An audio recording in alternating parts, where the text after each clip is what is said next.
And the policy solution is pretty up in your grill. That's right.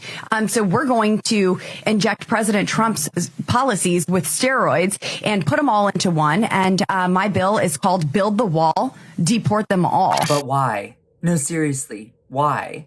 Undocumented immigrants are a net positive for our economy, bringing in more than $90 billion in taxes a year and only $5 billion spent in welfare. Yet, far-right Republicans like Lauren Boebert continue demonizing these hardworking people. Come to Colorado and you can see that we have an invasion at our southern border. It is everywhere right now. And they waste the taxpayers' dollars and time by manufacturing and creating dumb political stunts, by impeaching Alejandro Mayorkas, the Secretary of Homeland Security, for being too good at his job. On Mayorkas's watch, more than 14,000 pounds of fentanyl was seized in fiscal year 2022 at our southern border. That is an all-time record high. Does she not realize that that's a good thing? Showing the effectiveness of our border security to seize illegal drugs crossing our border? It's like Republicans are punishing our Homeland Security Secretary for being too good, too effective at his job, at seizing fentanyl, which we all agree needs to stop, which, by the way, 86% of all convicted felony fentanyl drug traffickers are U.S. citizens, 10 times greater than undocumented immigrants. And 90% of all fentanyl seizures occur at legal points of entry. And who's not crossing the border at legal points of entry? Gee, I wonder. Undocumented immigrants. But just when you think that Lauren Boebert has a shred of self-awareness, she fails. So many people ask, well, what can you do that's bipartisan? What can you do to get people to the other side?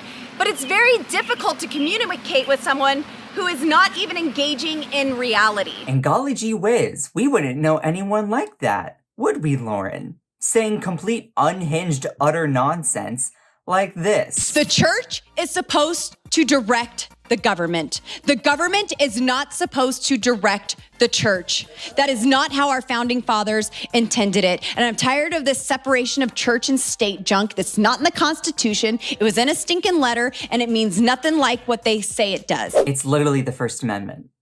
That Congress shall make no law respecting an establishment of religion.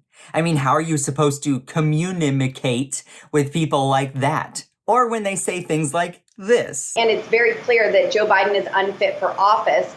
President Trump sacrificed his wealth for our nation, and all Joe Biden has done is sacrifice our nation for his wealth. She must be getting her T's and B's mixed up because it was her deity daddy, Donald Trump, that used his power, position, and influence as president to host world leaders and events at his resorts and hotels.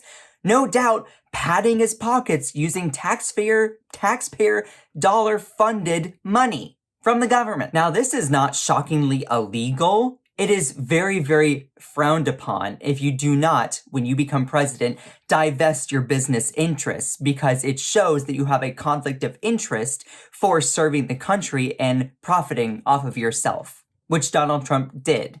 And that is a subject for a whole nother video. So let's get back to Boebert. We got good news. We may not see a lot of Lauren Boebert going forward, as she's facing a really tough re-election challenge by not only the utter and unpopular crap that she spews on a daily basis that makes me want to take a cheese grater to my forehead, but she just did a very controversial thing and district jumped as a way to guarantee her re-election, jumping from a more moderate Republican-leaning district to a very Republican-leaning district.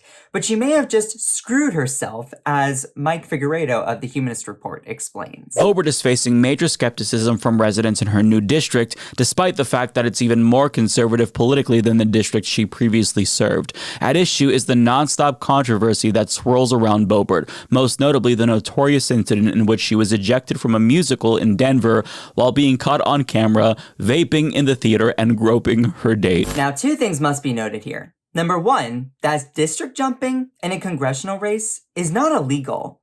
And both parties do it, but it's not a good look. especially when you're Lauren Boebert and you jump to a district all the way on the other side of the state after a scandalous Beetlejuice incident where you are found groping your date in a public theater and make a scene while walking out of that theater saying, "Don't you know who I am? I'm Lauren Opal Boebert." Girl, good God, girl, get a grip. District jumping, it's just not a good look because it shows, as a politician, more of your self-interest in re-election rather than prioritizing your duty as a public servant for your constituents.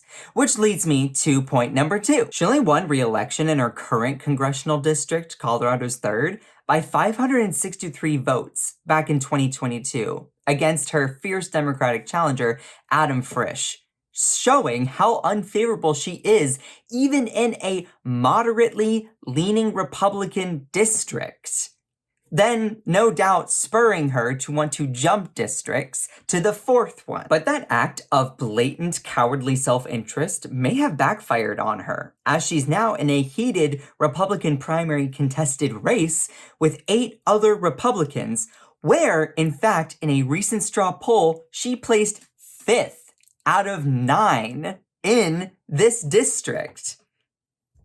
Not a good look for someone who is a current sitting congressperson and has name recognition and that incumbency advantage. But these results are not surprising when she spends all of her time in Congress wasting taxpayers' dollars and time with cheap, dumb political stunts like this, where she fails miserably. Mr. Allen, did you or did you not decriminalize public urination in Washington, D.C.? Did you lead the charge to do so? No, the revised criminal code left that as a criminal charge. Did you lead the charge to decriminalize public urination in Washington, D.C.? No, ma'am. Did you ever vote in favor of decriminalizing public urination in Washington, D.C.? The revised criminal code that was passed by the council. Did you ever support? Kept it as a criminal offense. And you support this? I voted for it, yeah. You voted to keep it as a criminal offense? That's correct. The full council did. We have records that show that you were in favor of removing that criminal offense and allowing public urination.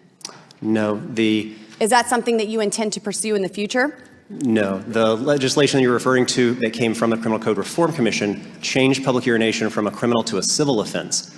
The council then changed that to maintain it as a criminal offense at the request of the mayor. Thank you. I yield. A for effort, right? What a succubus. Now, despite placing 5th out of 9 in a recent straw poll, she was recently endorsed by Donald Trump, which carries a lot of weight. And her primary race isn't until June 25th, so she has plenty of time to make up ground.